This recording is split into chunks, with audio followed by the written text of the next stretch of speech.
Arizona gets back to its winning ways, but it was an interesting weekend all the way around for the Arizona Wildcats. What does it mean going forward? You are Locked On Wildcats, your daily podcast on the Arizona Wildcats, part of the Locked On Podcast Network, your team every day.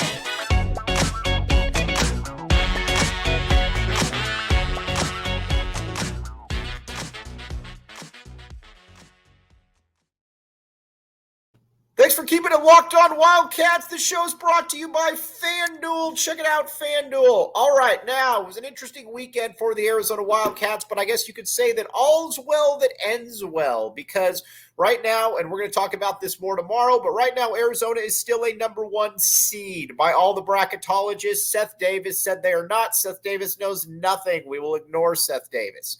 But we're going to first talk about the Washington State loss, and then we are going to get on to the good stuff. All right, with Washington State, it comes down to me pretty much this.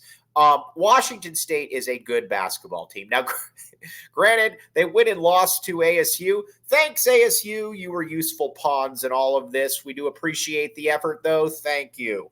But overall, Washington State was a team that is good. Listen, I was going to say that they're probably going to be about a 5 seed in the NCAA tournament. Then they go out and they get pounded by ASU. But either way, the point stands. Washington State is still good. They are a very worthy opponent, as they have beaten Arizona twice. But either way, they lost that game. But with Arizona, there were some troubling things, mainly at the end of the game. Because keep in mind here, again, there's no shame in losing to the 21st ranked team in the country, and they are legitimately probably that. Listen, they're probably going to fall a little bit because Washington State lost to ASU. I get all of that. But it's a good team. My biggest problem with it, though, was Arizona kind of doing some brain-dead things. First and foremost, Keyshawn Johnson. Keyshawn Johnson is the man. Keyshawn Johnson is very, very good at basketball, but Keyshawn Johnson can't be fouling there. Keyshawn Johnson can't be the dude that puts, Arizona is up 3. The only way that Arizona is going to lose that game is if they foul a 3-point shooter and he makes it. So what does Arizona do? They foul a 3-point shooter and he makes it. Then Arizona goes down. And Caleb Love is obviously not able to get a good look, the trip, all of that. Listen, like I said, my biggest problem in that game was just that Arizona, I thought, just didn't get some of the efforts that it needed to get out of certain players. But I think it also might have been a little bit of a wake-up call. And we're going to talk about, what exactly that wake-up call could mean. But like I said, Arizona just has to play better. There's no shame in losing to Washington State, but you also should have been totally up for that game because keep in mind, Washington State already beat you, and you're looking squarely at a 1 seed. I was just not a fan of just the play down the stretch, to be honest with you. I thought that was less than ideal for Arizona, and I think that that's something that you can certainly take into account. But Arizona, as Tommy Lloyd teams have done, I don't think Tommy Lloyd's ever lost back-to-back games. Tommy Lloyd's team bounced back in a big way against Washington. And I want to say this. Washington's record's not good, but Washington doesn't totally stink. Listen, Severe Wheeler is a good point guard. I wish that Arizona had him. Keon Brooks is one of the more talented scorers in the entire conference. You could make the case that he is the most talented scorer in the conference. And I would not argue with you if you wanted to make that point. But I think the other thing, too, is that, Arizona just came out. And again, I get that it was hot shooting, but you could tell there was a little bit of a different look in Arizona's eyes, being that, the way they started the game out. And that really kind of started with Keyshawn Johnson, who we're going to get to in a second. But my thing with Arizona is always going to be this. I believe that with this team, it's far more about what Arizona does than what another team does. Because Arizona, outside of maybe UConn, Arizona, I believe, has about as good a nucleus as there is in the country for being able to go big, being able to go small, you name it. Arizona's generally got all the bases pretty well covered as far as talent, and with, obviously Tommy Lloyd is a really good coach. So to me, it's far more about what Arizona does. But when Arizona plays fully engaged, when Arizona's playing on all cylinders, it's damn near impossible to beat. And this was Arizona blowing out Washington in the first half with another tough performance from Kylan Boswell. We'll get to that there in a second. But overall, though, this was something that Arizona needs, and I'm also very much at the point now where I believe that Keyshawn Johnson he's kind of the key to Arizona. Keyshawn Johnson, when Keyshawn Johnson plays well, the U of A is really, really tough to beat. And we've seen it. He is more than capable of it. And watch him. He's athletic. He's athletic. He's dynamic. When he runs the court, he's all over the place. Again, 3 blocks. And I kind of wonder if Tommy Lloyd told him, hey man, you're a really good basketball player, and you're going to be a big reason that we're going to go as far as we possibly can. We need you to be out there, and we need you to be playing well. We're not nearly the team that we are if without you. And Keyshawn is he's another one that's a little bit kind of an irreplaceable player in that there's nobody else really like him on the roster that's 6'7" that can run the court the way that he can. And not only run the court the way that he can, that can catch oops. And when he's playing well, the team just feeds off of him. He's got an infectious energy. Not only does he have an infectious energy, he's also just kind of got that vibe about him where it's like, all right, man, he's ready to rock and roll. He's ready to go. And everybody else kind of feeds off of it. You saw kind of with when Kylan Boswell was dismissing Tommy Lloyd, you saw Keyshawn get in there and, obviously didn't show up Boswell or anything, but it was like, hey, man, you got to get in here, bro. Like, you can't be doing that. I think that was an underrated part of all of that. And so, obviously, Boswell's going through his stuff, which we're going to get to. But Keyshawn is a huge part of what Arizona does to be able to reach its potential. And keep in mind, against Purdue, he was maybe the best player on the court in that game. I mean, him and Caleb Love were fantastic. Look at Michigan State. Keyshawn was a big reason why Arizona was able to close out that game in the manner in which they did. He was just good. He was all over the court. Again, he's somebody that Arizona doesn't really have a lot of. And it's on him. And like I said, I'm going to keep bringing this up. For hustle players, I don't believe that hustle players should really have off games because you're kind of, your whole thing is predicated on being athletic, on being quick twitch, on running up and down the court and exerting your influence. And so to me, there's really no excuse for not having a really, really good, performance, because you should be able to, because again, you're, like I said, certainly more than capable of doing it. And, when he plays well, Arizona's a problem. This is the guy that, had 13 points in the national championship last year. Granted, they lost by 800 points, but you can see that he's a player that he sticks out. And there's not a lot of dudes like him in college basketball. You just need more of that, not less of that. And then if that happens, then I think Arizona is going to be in a world of good shape because, again, he's somebody that I think that you need to be able to count on game in and game out. And if you get that kind of performance from Keyshawn Johnson, you're going to be in really, really good shape. Okay, now we're going to talk about Caleb Love next, who's obviously been the best player on the team. But first, FanDuel. All right, check it out. New customers, you can put down $5 and you get 200. And if your bet wins, that simple, that easy. Check out FanDuel. You will thank me later, as always. Listen, football's over. Boo. But you still got basketball. The March Madness is right around the corner. We're obviously very excited for that. And not only is March Madness right around the corner, you've also got what was I going to say? You've also got, sorry, I'm drawing a blank here. You've also got the NBA. You've got the NBA playoffs. Baseball bores me senseless, but you know what doesn't bore me senseless? Baseball, if I've got some money on it. So again, check it out. I don't know why this went away. Check it out. FanDuel. Again, you will thank me later. FanDuel.com/lockedon.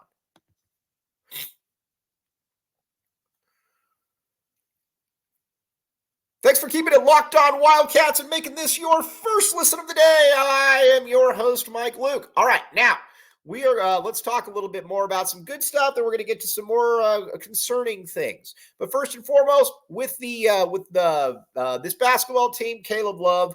Again, Arizona's going to go as far as Caleb Love takes them. I believe Caleb Love is as talented as one of the more talented scorers to ever come through here.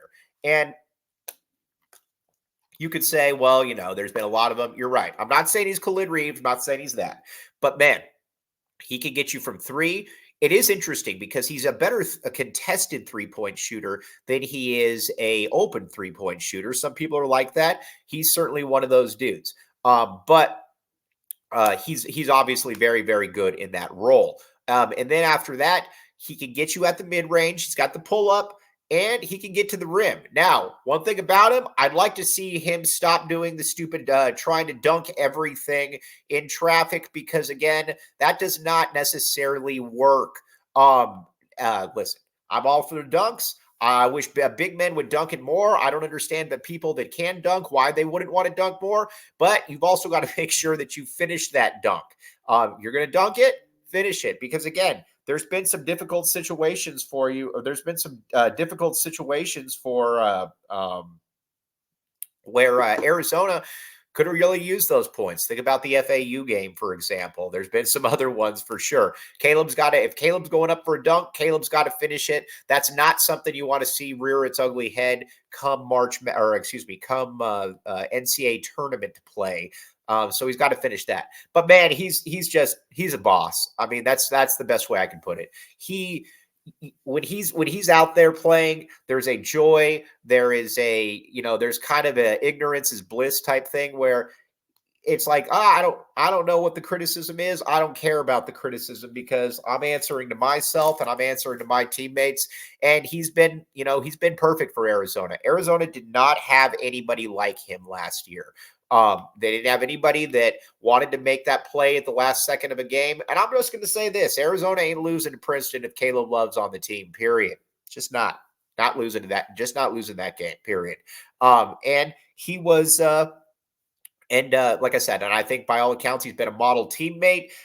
You can tell that, Lloyd has very much liked his time here. Caleb Love can come back for another year if he wants, which, listen, I'd be totally okay with Caleb Love coming back for another year.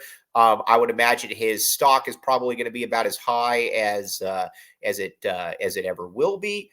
But either way, Love has been great, and I think that is an easy case to make for Pac-12 Player of the Year. I mean, I don't know that there's anybody. I don't know that there's anybody on this squad that. Or anybody in the conference, really. Arizona's going to win the conference. He's been the best player by far on the best team, or Arizona hopefully is going to win the conference, knock on wood. But that is something that Arizona, needs. And I think that he's more than equipped to be able to do that. I believe that he's going to be the conference player of the year. Not only do I believe he's going to be the conference player of the year, I believe he's going to be, I believe that he's going to be the dude who, I believe he's going to be the dude who I think is, he's going to be an All-American. And we shouldn't take something like that for granted. And again, I know some people get upset with end of game situations. I do too, just because I feel that there should be a better drawn up play. But I do think that I am kind of at the point where if the ball's in his hands, I'm going to take my chances. I wish that they had a little better drawn up play. I get it. But if the ball is in Caleb Love's hands, I'm going to be okay with it because even when he misses, generally, it's a shot that looks like it's going to go in. Now, again, there's been some moments where, he slips or whatever the case may be. But overall, I'm all right with that. Caleb Love, A+. Just keep doing what he's doing. And again, 2,000 points is impressive. And especially, too, it's not like he's doing this at Dartmouth or something like that. I mean, he's doing this in the ACC for North Carolina. He's doing this for Arizona. That's really not something that you can, that's not really anything that you can really minimize. I mean, honestly, like I said, he's been very, very good at what Arizona has needed him to do. And again, you look at his numbers, I think a lot of people were like, oh, I don't want a 37% shooter. He's shooting 44%. That's more than okay when you're doing what he can do. And what's wild about him, too, is I know that he doesn't pass as much as I think some people would probably like him to, but I do think that he is a player who, how do I put this? I think he's actually a pretty good passer. He makes some passes every now and then where you're like, whoa, didn't know that he quite had that in him. Either way, I'll take it. I'll take the entire experience. Now, his backcourt mate, Kylan Boswell, kind of a interesting game for him. Now, listen, I've probably been a little bit too hard on Boswell on Twitter. I apologized for that. But listen, he's very talented. We know that. We've seen him against Duke where he looked like he was the best player on the court. He was a top 15 to 20 prospect coming out of high school. Just a good, a talented basketball player, a guy that can just do a lot of different things out there. But he's just not been good. And I think in that first half, you saw Tommy Lloyd absolutely light him up. And not only did you see Tommy Lloyd light him up, I think you saw him essentially be where okay, we're keep doing the same thing over and over and over again. I don't think the Boz handled it very well. Keep in mind, too, Boz is 18 years old. So you got to keep that in mind as well. But at the same time, you can't be doing that. When your coach is yelling at you, you can't basically dismiss him. You can't essentially just walk off, which is essentially what he did. I mean, that's just that's a poor look. You can't have that. And I think that he probably knows that in hindsight. But then I got to give him credit in that second half. He came out and made a shot, had a couple really nice passes. And guess who was the first dude there congratulating him? Tommy Lloyd. And again, I love Tommy Lloyd because of how he interacts with people, how he interacts with players. Listen, he'll get on you, but at the end of the day, you also know that Tommy Lloyd's a good dude, and he wants the best out of Kylan Boswell. You always worry about the coach that when he just stops coaching you, or it's kind of like in a relationship where, when one side just kind of, it's like, whatever, don't really care anymore. That's when you kind of thrown in the towel. Tommy Lloyd knows what Kylan Boswell is capable of. And I think that he's tried a variety of different methods. I think that he's probably tried to be the good guy. I think he's probably tried to be the bad guy. I think he's probably tried a lot of different avenues just to be able to hopefully get through to Boswell. He hasn't been able to necessarily get through to Boswell to this point, and I think this was kind of his next step. So hopefully it works because Boswell played a lot better in the second half. But I do believe that we are kind of at a point here where something else needs to happen. And we're going to talk about that next.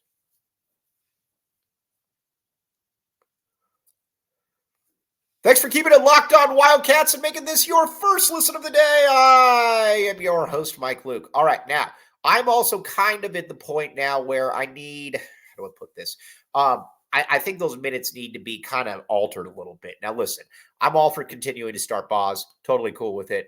But I also think there needs to be a quicker pull because when Jaden Bradley is in the game for Arizona, they're statistically one of the best teams in the country by a mile. And, defensively, he's obviously he's very good. He comes in and he's got the quick hands. He's pesky. He can just do a lot of different things. I mean, Jaden Bradley is a good basketball player. But what I think you need to see more out of is I think you need to see him just on the court more. I also don't really subscribe to the notion when people say, well, Jaden Bradley, he can't do anything offensively. I mean, I've seen Jaden Bradley put up 21. I've seen Jaden Bradley put up 15. And it's not like he's playing 30 minutes per game. If Jaden Bradley was playing 30 minutes per game, I think he's probably, I don't know, what's he averaging? 10, 11, 12 points per game, something like that. And he also pushes the ball. And when he pushes the ball, that's something that I think that I'd like to see Arizona do more of. You don't necessarily see that a ton with Boswell. And Bradley, I just think, has just a little bit more of an it factor. Now, again, his upside is definitely not what Kylan's is, and that's why I continue to start Kylan because, again, I'm going to keep going back to that Duke game where he looked like the best player on the court.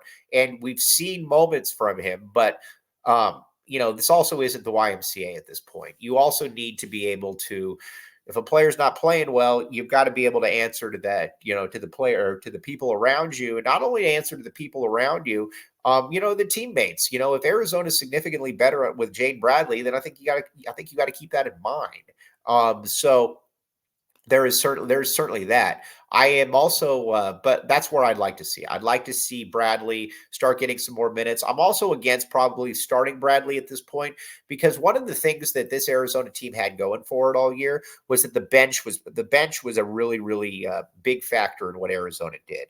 And not only was it a big factor, it was kind of your trump card. You brought in Jane Bradley, you brought in KJ Lewis, you brought in Mount Crevis. Now, the problem is that I think KJ Lewis, I think has kind of hit a little bit of a freshman wall. He's fouling all the time when he comes out there. And again, I love KJ Lewis. I think he's going to be a lottery pick.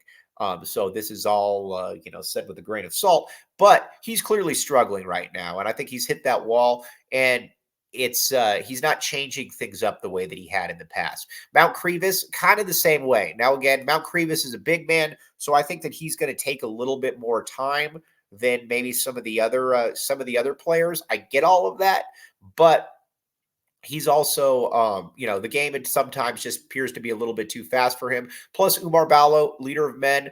Oumar's playing well, man. I mean, there's really no other way we can put this. Oumar is playing really good basketball, and as much as Oumar can play, is how much Oumar is going to play. Now, a big part of that, I think, too, is that Oumar is also a player who I think has shown a little bit more endurance, has shown a little bit more stick-to-itiveness than maybe I think some people thought he had. Like, again, this dude was playing every single minute of that triple overtime against Utah. I didn't know that he could do that. I didn't know that he had that in him. And I don't think a lot of people thought that he had that in him. But he's also turned out to be a double-double machine. And I think a big part of it, too, is that, he's good. I think a lot of people don't necessarily give Oumar the credit that he probably deserves. And I'm probably guilty of this as well. But there haven't been a lot of players that have come through here and have been – essentially every single game, 16 and 11. I mean, that's essentially what he's doing. And I think that's something that Arizona fans need to properly appreciate. And he's, like I said, he's been very, very good. And so again, that alleviates a little of the concern with Mount Crevis, but there was something nice about having a 7'2" guy, 7'3" guy who could come in and had a back to the basket game. And not only did he have a back to the basket game, he also could finish around the hoop. But again, I think the game's a little bit too fast for him. He's still dribbling when he catches the ball, which is driving me up a wall. So that kind of is what it is. But I think the one player that the one player that you really hope can bounce back out of this a little bit is KJ Lewis, because KJ Lewis, again, is more than capable. And I think from an Arizona fan perspective, you want KJ Lewis out there. And you want KJ Lewis to be the best version of KJ Lewis, because he's another guy. There's not really anybody quite like him on the team, from his athleticism, from his his understanding of the game. You just got to be able to get him back out there. And if that happens, then I think Arizona's going to be in some pretty good shape. But again, either way, overall, I'll take this weekend. I think hopefully the Washington State game was a wake-up call, because Arizona certainly bounced back in a nice way.